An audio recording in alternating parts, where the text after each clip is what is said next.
ప్రస్తుతం ఒకసారి పాలేరు ట్రెండ్ చూస్తే కనుక పాలేరులో తుమ్మల నాగేశ్వరరావు 24,000 ఓట్ల మెజారిటీతో కొనసాగుతున్నారు. పాలేరు ఎలక్షన్ సంబంధించిన మరిన్ని డీటెయిల్స్ మా ఇన్పుట్ ఎడిటర్ సంగప్ప అందిస్తారు. సంగప్ప, 24,000 మెజారిటీ ఆల్రెడీ కేవలం 5-6 రౌండ్లోనే వచ్చేసింది. సో మొత్తం 18 రౌండ్ల పోలింగ్ అంటే దాదాపు 70,000 మెజారిటీ మనం తుమ్మల నాగేశ్వరరావుకు ఎక్స్పెక్ట్ చేయవచ్చా? ప్రస్తుతానికి ట్రెండ్ చూస్తుంటే అట్లానే కనిపిస్తుంది భరత్. ఇప్పటివరకు అయితే ఫస్ట్ తిరుమలాయపాలెం మండలానికి సంబంధించిన ఓట్లు కౌంట్ అయినాయి. తర్వాత ఇప్పుడు ఖమ్మం రూరల్ కౌంటింగ్ నడుస్తుంది. తిరుమలాపాలెంలో 4 రౌండ్లు ఉండేవి, 4 రౌండ్లు పూర్తయినాయి. ఇప్పుడు మరో 2 రౌండ్లు ఖమ్మం రూరల్ సంబంధించి అంటే ఇప్పటి వరకు టోటల్గా 6 రౌండ్ల ఓట్ల లెక్కింపు పూర్తయింది. 6 రౌండ్లలో 24,730 ఓట్ల లీడ్ తుమ్మల నాగేశ్వరరావు టీఆర్ఎస్ అభ్యర్థికి వచ్చింది. అంటే ఓవరాల్గా మనం చూస్తున్నట్టయితే ఈ ట్రెండ్ ఫస్ట్ రౌండ్ నుంచి ఇప్పటివరకు కంటిన్యూ అవుతుంది. ఎక్కడ కూడా ఈ లీడ్ కూడా తగ్గలేదు భరత్. మనం మొదటి 4 రౌండ్లు ఏది తిరుమలాయపాలెం అనుకున్నామో తిరుమలాయపాలెంలో 4 రౌండ్లలో 16,412 ఓట్ల లీడ్ వచ్చింది. ఒక మండలంలో అంత వచ్చింది. ఇప్పుడు రెండో మండలం చూస్తున్నట్టయితే ఖమ్మం రూరల్, ఇందులో కూడా ఈ 2 రౌండ్లలో కూడా దాదాపు 8,000 పైచిలకు ఓట్ల లీడ్ ఉంది. అంటే టోటల్గా 24,730 ఓట్ల లీడ్ కనిపిస్తుంది ఇప్పటివరకు. అంటే ఒకటి ఏంటంటే ఓవరాల్ ఈ ఖమ్మం జిల్లాలో ఉన్నటువంటి ఈ పాలేరు ఎలక్షన్ సంబంధించినటువంటి ట్రెండ్ చూసినట్టయితే తిరుమలాపాలెం అయితే బాగా ఫుల్ హార్డ్ కోర్ టీఆర్ఎస్ అనేటువంటి ఒక పేరైతే ముందు నుంచి మనం చూస్తున్నాం ఎలక్షన్ స్టార్ట్ అయినప్పటి నుంచి. ఎందుకంటే అక్కడ ఉన్నటువంటి టీఆర్ఎస్ వాళ్ళు కావచ్చు, లేకపోతే టీడీపీ సిపిఎంకి సంబంధించినటువంటి వాళ్ళందరూ కూడా టీఆర్ఎస్లో చేరిపోయినారు. సో అప్పుడే అనుకున్నారు తిరుమలాపాలెం ఖచ్చితంగా భారీ లీడ్ ఇస్తుందని చెప్పి. అందరూ ఊహించిన దానికంటే ఎక్కువగానే లీడ్ ఇచ్చింది తిరుమలాపాలెం మండలం. ఇప్పుడు తర్వాత ఖమ్మం రూరల్ నడుస్తుంది. ఇది కూడా హార్డ్ కోర్ టీఆర్ఎస్ అన్నటువంటి చర్చ జరిగింది మన ఎలక్షన్ కంటే ముందు. మన ఎలక్షన్లో చూసాం ప్రచారంలో. సో నెక్స్ట్ కూసుమంచి, తర్వాత నేలకొండ పాలెం ఉన్నాయి. ఈ రెండిట్లో కూడా ట్రెండ్ ఎట్లా ఉంటుందో మనం చూద్దాం. ఓవరాల్గా చూస్తున్నట్లయితే ఇప్పటివరకు అయితే 24,730 ఓట్ల లీడ్ 6వ రౌండ్ వరకు వచ్చింది భరత్. మొత్తం 17 రౌండ్లు ఉన్నాయి. మనం చూస్తున్నాం ఇంకా 11 రౌండ్లు ఉన్నాయి. 11 రౌండ్లలో ఇదే స్థాయిలో ఉండే అవకాశం ఉందని చెప్పి అన్న ధీమా అయితే ఆల్రెడీ టీఆర్ఎస్ వాళ్ళకి వచ్చేసింది. ఎందుకంటే ఎక్కడ కూడా ఈ 6 రౌండ్లలో ఎక్కడ కూడా తగ్గలేదు. ఓట్ల పర్సెంటేజ్ ఓట్లు చూస్తే కూడా ఎక్కడ కూడా కాంగ్రెస్కి అనుకున్న స్థాయిలో పెరగట్లేదు, వాళ్ళు ఆశించిన స్థాయిలో. కాబట్టి టీఆర్ఎస్ వాళ్ళ అంచనానే కరెక్ట్గా కనిపిస్తుంది. సో వాళ్ళు అనుకున్నట్టు మనం చూస్తున్నట్టయితే మొన్నటిదాకా ఈ ఎగ్జిట్ పోల్స్ తర్వాత టీఆర్ఎస్ వాళ్ళ అంచనా కూడా 40,000 ఉంది. మరి ఇప్పుడు చూస్తున్నట్టయితే 40,000 కూడా దాటిపోతుందేమో అనిపిస్తుంది భరత్. సంగప్ప, అక్కడ కాంగ్రెస్ టీఆర్ఎస్లతో పాటు సిపిఎం కూడా పోటీలో ఉంది. సిపిఎం పర్ఫార్మెన్స్ అక్కడ ఏ విధంగా ఉంది? ఏమీ లేదు ఇప్పటివరకు అయితే భరత్. పూర్తిగా అంతంత మాత్రమే కనిపించనంత స్థాయిలో సిపిఎం పర్ఫార్మెన్స్ ఉంది. ఓవరాల్గా చూస్తున్నట్టయితే కూడా ఇప్పుడు సిపిఎం నిజానికి తిరుమలాయపాలెం ఒకప్పుడు బాగా సిపిఎంకి బాగా కంచుకోట అని చెప్పేవాళ్ళు, కానీ ఎక్కడ కూడా అట్లాంటి పరిస్థితి కనిపిస్తలేదు. అయితే ఓవరాల్గా చూస్తున్నట్లయితే ఇంకా మిగతా 3 మండలాలు అంటే 2.5 మండలాలు ఉన్నాయి. ఆ 2.5 మండలాలకు సంబంధించినటువంటి ఇవి కూడా మనం చూస్తుంటాం. ఇప్పుడు లాస్ట్ చూస్తున్నట్టయితే ఇప్పటివరకు అయితే 24,730 లీడ్ అయితే కనిపిస్తుంది. భరత్ చూద్దాం సిపిఎం పరిస్థితి ఎక్కడ కనిపిస్తలేదు. కాంగ్రెస్ ఓట్లు ఎన్ని పెరుగుతాయి, ఎట్లా పెరుగుతాయి చూద్దాం. పెరగా చూద్దాం. ఇప్పటివరకు అయితే ట్రెండ్ ఖచ్చితంగా టీఆర్ఎస్కి 40,000 పైనే పోయేటువంటి అవకాశం కనిపిస్తుంది. ఎందుకంటే మనం ఇప్పుడు జస్ట్ 6 రౌండ్ ఉన్నాం. 6 రౌండ్ ఉన్నాయి, దాదాపు 25,000 అంటే లీడ్ ఉందంటే ఇంకా 11 రౌండ్లు ఎట్లుంటే చూద్దాం భరత్. Thank you Sangappa. ఒకసారి పాలేరు నుంచి నేషనల్ ట్రెండ్ ఒకసారి చూస్తే కనుక తమిళనాడులో జయలలిత ఎగ్జిట్ పోల్స్ను ఆమె జయించినట్లే కనబడుతోంది. జయలలిత 170 స్థానాలకు సంబంధించిన ఆధిక్యత ఇప్పటివరకు తెలిస్తే 107 స్థానాల్లో అన్నాడీఎంకే ఆధిక్యత కనబరుస్తోంది. కరుణానిధి కూటమి కేవలం 58 స్థానాల్లో మాత్రమే ఆధిక్యత కనబరుస్తోంది. వెస్ట్ బెంగాల్లో చూసుకుంటే Trinamool Congress exit polls expect చేసినట్టే 185 స్థానాల్లో ఆధిక్యతలో ఉంటే లెఫ్ట్ కూటమి 66 స్థానాల్లో ఆధిక్యతలో ఉంది. బీజేపీ 12 స్థానాల్లో ఆధిక్యత కనబరుస్తుంది. కేరళ చూసుకుంటే 78 స్థానాల్లో ఎల్డీఎఫ్ ఆధిక్యంలో ఉంటే 52 స్థానాల్లో యూడీఎఫ్ ఆధిక్యంలో ఉంది. బీజేపీ కేవలం 1 స్థానంలో ఆధిక్యత కనబరుస్తుంది. ఇక నార్త్ ఈస్ట్ స్టేట్ అయిన అస్సాం చూసుకుంటే కనుక అస్సాంలో బీజేపీ 57 స్థానాల్లో ఆధిక్యత కనబరుస్తోంది. కాంగ్రెస్ 17 స్థానాల్లో, ఏఐయూడీఎఫ్ 12 స్థానాల్లో ఆధిక్యత కనబరుస్తున్నారు. ఇతరులు చూసుకుంటే అక్కడ 5 స్థానాల్లో ఆధిక్యతలో ఉన్నారు. ఒకసారి శ్రవణ్ దగ్గరికి వెళ్దాం. శ్రవణ్, అస్సాం సంబంధించి చూసుకుంటే బీజేపీ ప్రస్తుతం 57 స్థానాల్లో ఆధిక్యతలో ఉంది. మ్యాజిక్ ఫిగర్ అక్కడ 63. సో కంఫర్టబుల్గానే గవర్నమెంట్ ఫామ్ చేస్తుంది అనుకోవచ్చా? బీజేపీకి ముందు నుంచి కూడా పాజిటివ్ ఇండికేషన్స్ అక్కడ కనిపిస్తూ వచ్చాయి. అంతేకాకుండా 3 సార్లు అక్కడ ఎలక్షన్ గెలిచిన తరుణ్ గొగోయ్ ఉన్నారు. కొన్ని ఫ్యాక్టర్స్ మనం చాలా సీరియస్గా తీసుకోవాలి. అక్కడ తరుణ్ గొగోయ్ వర్సెస్ సోనావాల్ ఉన్నారు. తరుణ్ గొగోయ్ 80 years సంబంధించిన నాయకుడు. ఆయన 3 సార్లు పాలించాడు. కాంగ్రెస్ పార్టీ పైన రకరకాల ఆరోపణలు ఉన్నాయి. సరే, లోక్సభ ఎలక్షన్స్కు ఇప్పటికీ కొంత చేంజ్ వచ్చినప్పటికీ కూడా ఆరోపణలు కంటిన్యూ అవుతున్నాయి. మనం ఒకటి యాంటీ ఇన్కంబెన్సీ, 2 ఏజ్ ఫ్యాక్టర్. ఒక యువ నాయకుడు, ఉద్యమం నుంచి వచ్చిన నాయకుడు సోనావాల్. ఆయన అస్సాం గణ పరిషత్ నుంచి వచ్చి ఆ తర్వాత బీజేపీలో చేరాడు. సో అట్లాంటి చేంజెస్ అక్కడ బీజేపీ తీసుకొచ్చింది. యాంటీ ఇన్కంబెన్సీని అడ్వాంటేజ్గా తీసుకుంది. పొలిటికల్ కాంబినేషన్స్ను అడ్వాంటేజ్గా మలుచుకుంది. అగ్రెసివ్గా క్యాంపెయిన్ చేయగలిగింది. అన్ని రకాలుగా అక్కడ తన యంత్రాంగాన్ని వినియోగించుకోగలిగింది. అల్టిమేట్గా బీజేపీ అక్కడ సక్సెస్ను సాధిస్తున్నట్టుగా మనకు స్పష్టంగా అనిపిస్తుంది. అదే సక్సెస్ కేరళలో, తమిళనాడులో ఎందుకు రాలేదంటే అక్కడ పరిణామాలు వేరే ఉన్నాయి, పోటీ వేరేగా ఉంది. కాంగ్రెస్ వర్సెస్ బీజేపీ ఉంటే ఇద్దరిలో ఇప్పుడున్న పరిస్థితులు అయితే బీజేపీ కొంత అడ్వాంటేజ్ అవుతుంది. కానీ ఎక్కడైతే రీజనల్ పార్టీస్ బలంగా ఉన్నాయో అక్కడ జాతీయ పార్టీలు పెనిట్రేట్ కావడానికి, బీజేపీ కానీ కాంగ్రెస్ కానీ పెనిట్రేట్ కావడానికి ఇబ్బందికరమైన పరిణామాలు ఉంటాయి. అదే మనకు స్పష్టంగా తమిళనాడులో కనిపిస్తుంది, కేరళలో కూడా కనిపిస్తుంది. సో అస్సాం ఎక్స్పెక్టెడ్ లైన్స్లోనే బీజేపీ ఆధిక్యంలో కనిపిస్తుంది. ప్రభుత్వం కూడా సోనోవాల్ నేతృత్వంలో ఏర్పాటయ్యేందుకు స్పష్టంగా ఇండికేషన్స్ కనిపిస్తున్నాయి. మిగిలిన ఫలితాలన్నీ కూడా ఊహించినట్లుగానే, మనకు ముందు నుంచి కూడా ఊహించినట్లుగానే తమిళనాడు అమ్మాకి వెళ్తుందనే స్ట్రాంగ్ ఇండికేషన్స్ మొదటి నుంచి కూడా ఉన్నాయి. అక్కడ అదే రిజల్ట్స్ వస్తున్నాయి. తృణమూల్కు సంబంధించి పాజిటివ్ ఇండికేషన్స్, కేరళకు సంబంధించి కూడా ఇంతకుముందు మీరు చర్చలో చెప్పినట్లుగా కేరళలో పార్టీలు ఎట్లా ఉన్నా, రాజకీయ నాయకులు పార్టీలు ఎలా ఉన్నా, ప్రజలు అక్కడ చాలా విజిలెంట్గా ఉంటారు. ప్రజల్లో చైతన్యం బాగా ఉంది, అవేర్నెస్ బాగా ఉంది. ఇంత చిల్లర మల్లరగా హామీలు ఇస్తే అక్కడ యాక్సెప్ట్ చేసే పరిస్థితి ఉండదు. డబ్బులు ప్రమేయం కూడా చాలా తక్కువగా ఉంటుంది. తమిళనాడులో మన ఏ రాష్ట్రంలో కూడా అంత తక్కువ డబ్బులతో ఎలక్షన్ ఉండదు. సో ఆ రకంగా కూడా ప్రజల చైతన్యము చాలా important, vigilant society important. Media కూడా అక్కడ రాజకీయ పార్టీలకు, ఇండస్ట్రియలిస్టులకు ఈ తరహా మీడియా కూడా అక్కడ లేదు. ఒక ట్రాన్స్పరెంట్ మీడియా ఉండే అక్కడ మనకు ఉంది. కాబట్టి అక్కడ ప్రజల్లో చైతన్యం, ఎక్కడైనా చిన్న తప్పు జరిగినా కూడా వెంటనే విజిలెంట్గా మీడియా ఎక్స్పోజ్ చేస్తుంది. ఇప్పుడు మన ప్రాంతాల్లో తమిళనాడులో కావచ్చు, ఆడ ఇటీవల కాలంలో 1-2 మీడియా ఛానల్స్ కొత్త వచ్చాయి తప్ప ఇండిపెండెంట్గా, అవి కూడా బీజేపీకి సపోర్ట్ అనో ఇంకెవరికో సపోర్ట్ అని అంటున్నారు. కానీ ఒక ఇండిపెండెంట్ మీడియా లేకపోవడం వల్ల కూడా తమిళనాడు లాంటి ప్రాంతాల్లో, ఇతర ప్రాంతాల్లో కొంత ఇబ్బందికరమైన పరిస్థితులు ఉత్పన్నమవుతున్నాయి. ఆల్టర్నేట్గా ఇప్పుడు మనం రాబోయే రోజుల్లో పంజాబ్లో చేంజ్ చూసే అవకాశం కనిపిస్తుంది. పంజాబ్లో లోకల్గా ఉండే శిరోమణి అకాలీదళ్, అంతేకాకుండా కాంగ్రెస్ మధ్యన పోటీ ఇంతకాలం నడుస్తూ వచ్చింది. అక్కడ దాన్ని ఈ రొటేషన్ బ్రేక్ చేస్తూ శిరోమణి అకాలీదళ్ ఒకసారి గెలిచింది. కానీ ఇప్పుడు ఆమ్ ఆద్మీ పార్టీ అక్కడ ఒక బలమైన పోటీ ఇవ్వబోతుంది.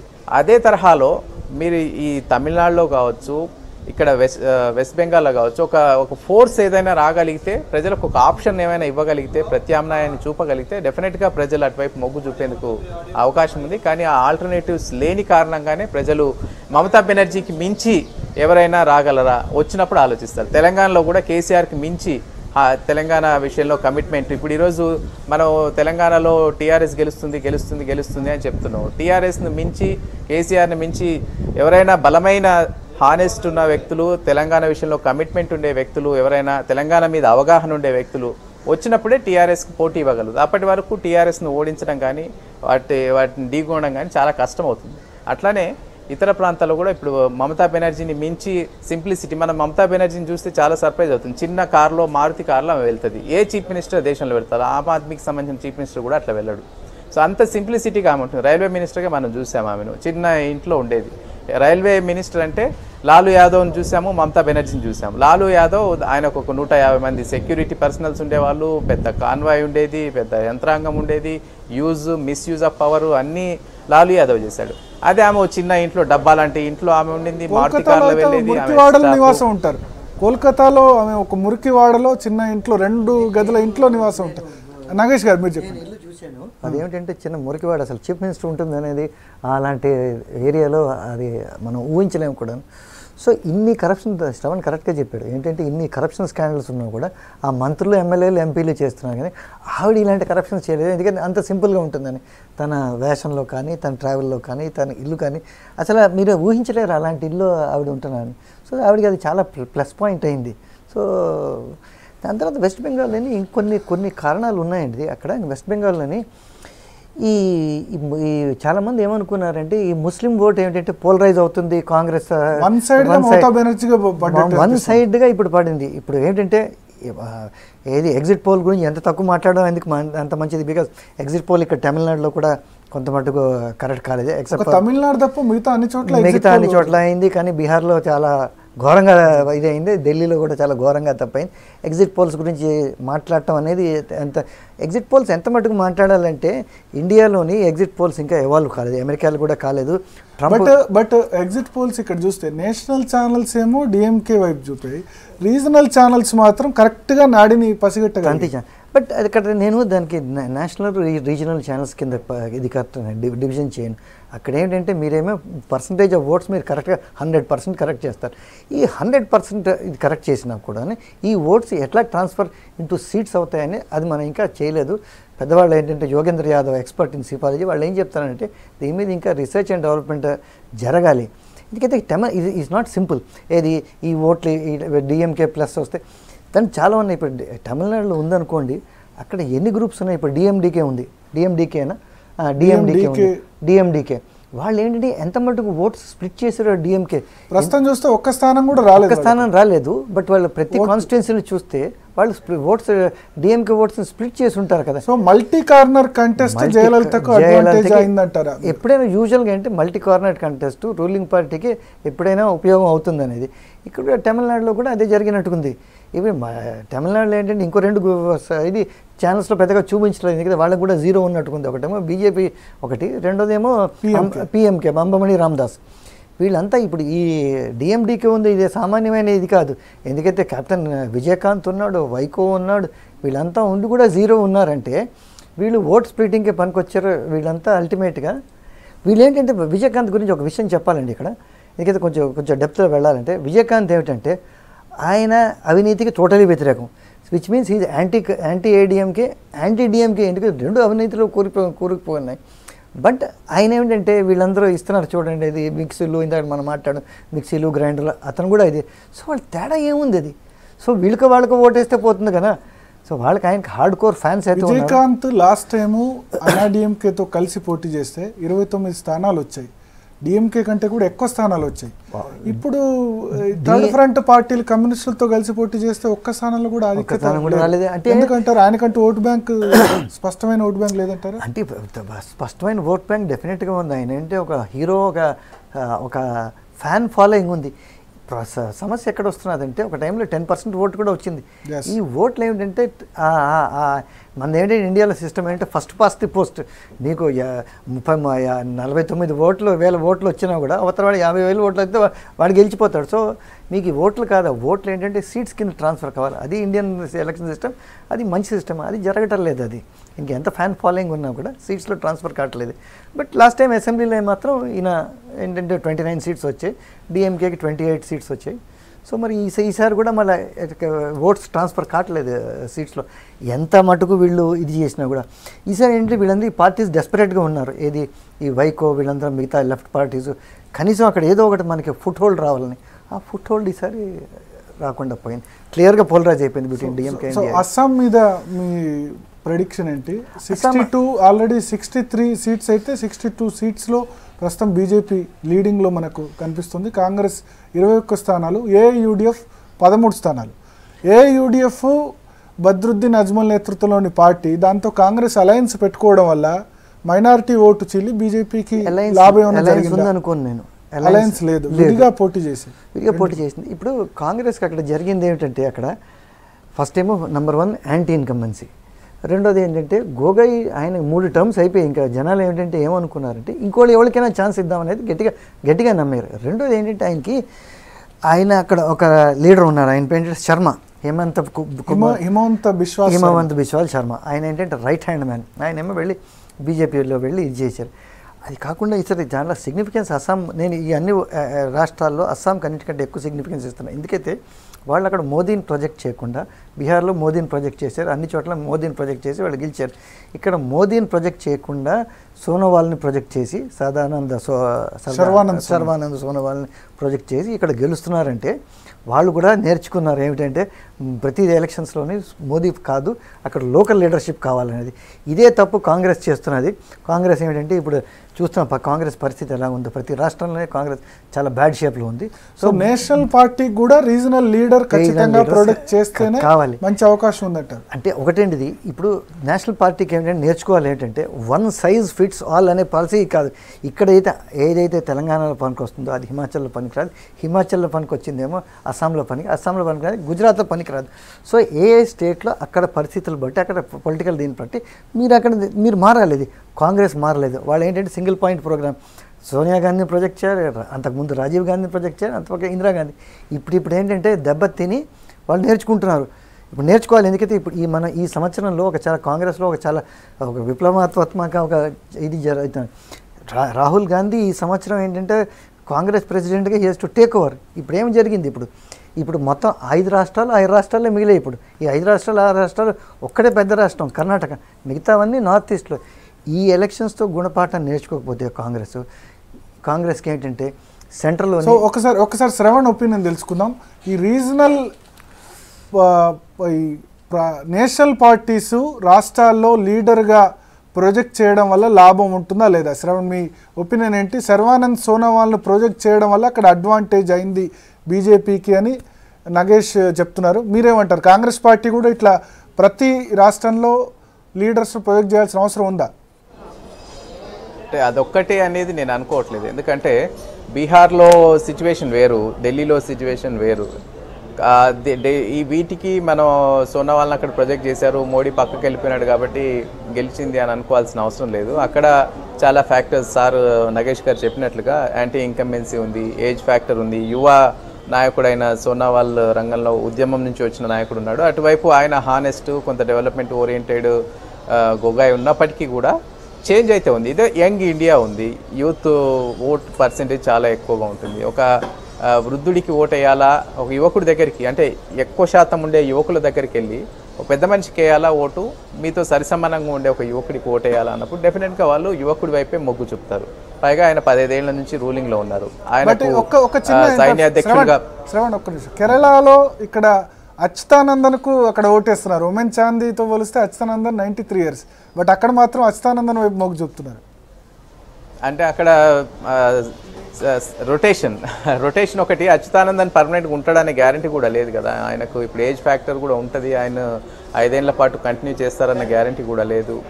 సో అక్కడి సిచ్యువేషన్ కన్నా మనం ఈ అస్సాం ఫ్యాక్టర్ వరకు చూసుకోగలిగితే అక్కడ ఉమెన్ చాండీకి ఆయనకు ఏజ్ ఎంత ఉంటుంది, 10 ఏళ్ళు తేడా ఉంటుంది. ఇక్కడ ఆల్మోస్ట్ డబుల్ ఉంటుంది కదా, 80 years 30 years చేంజ్. సో ఆ రకంగా యంగ్ ఫేస్, యాంటీ ఇన్కంబెన్సీ ఇవన్నీ కూడా కలిసి వస్తాయి. నేను ఒక విషయం ఈరోజు యాక్చువల్గా చెప్పదలుచుకున్నాను. చాలా మన అవినీతి గురించి చర్చించుకుంటున్నాం. రాజకీయ పార్టీల్లో వాళ్ళకంటూ ఒక ఇంటర్నల్ అవినీతిని చెక్ చేసుకునే ఒక మెకానిజం, యాంటీ కరప్షన్ సెల్ను రాజకీయ పార్టీలు పెట్టాల్సిన అవసరం ఉంది. మీరు regional party versus national party, Congress party regional నాయకులను పెంచాలా అనే ఒక కొత్త అంశాన్ని తీసుకొచ్చారు. రీజనల్ నాయకులను ఒక సింగిల్ లీడర్ను తీసుకొస్తే రాజశేఖర రెడ్డి చనిపోయిన తర్వాత ఆంధ్రప్రదేశ్లో ఏం జరిగిందో అదే పరిణామాలు ఉత్పన్నమవుతాయి. కాంగ్రెస్ పార్టీగా డెవలప్ కావాలి, కాడర్ డెవలప్ కావాలి, ఒక టీమ్ ఆఫ్ లీడర్స్ డెవలప్ కావాలి. At the same time with in party ఒక చెక్ అయితే ఉండాలి. యాంటీ కరప్షన్ వింగ్ను ప్రతి రాజకీయ పార్టీలో ఏర్పాటు చేసుకోవాలి. రీజనల్ పార్టీల ప్రాబల్యం ఎక్కువ అయ్యే కొద్దీ వాళ్ళే అది మంచి అవుతుంది, డెసిషన్ మేకింగ్లో మంచి అవుతుంది. కానీ వాళ్ళని ఎవరు క్వశ్చన్ చేసే పరిస్థితి ఉండదు. సో వాళ్ళలో ఎంత అవినీతి జరిగినా, మనం తమిళనాడు విషయానికి వస్తే పాయింట్లో కొంచెం మరి ఇంటరప్ట్ చేయనండి. ఇప్పుడు ఏమిటంటే ఇప్పుడు రాహుల్ గాంధీ ఆయన ఏంటంటే de facto leader of the Congress party. ఆయన లాస్ట్ 2 yearsలోని మనకి వేరే ఎలక్షన్స్ జరిగాయి. హర్యానాలో జరిగింది, జార్ఖండ్లో జరిగింది, బీహార్లో పక్కన పెట్టండి, బీహార్లో గెలిచారు వాళ్ళు. నేను ఓడిపోయిన స్టేట్స్ గురించి చెప్తున్నాను. ఇప్పుడు అస్సాంలో జరిగింది. రాహుల్ గాంధీని లీడర్గా ప్రొజెక్ట్ చేస్తే ఎన్ని వాళ్ళు గెలిచారు? సో మీరు ఇప్పటికైనా కాంగ్రెస్ రీజనల్ లీడర్స్ని ప్రమోట్ చేసి, Rajasekhara Reddy asset again liability కాలేదు కదా. కాంగ్రెస్ పార్టీ ఎక్కడ కూడా రాహుల్ గాంధీ వచ్చి ఏదో చేస్తాడని ప్రొజెక్ట్ చేసుకోలేదు. కాంగ్రెస్ గెలిపించండి, అక్కడ డెఫినెట్ గా లోకల్ గా లీడరే ఉంటారు ప్రతి చోట.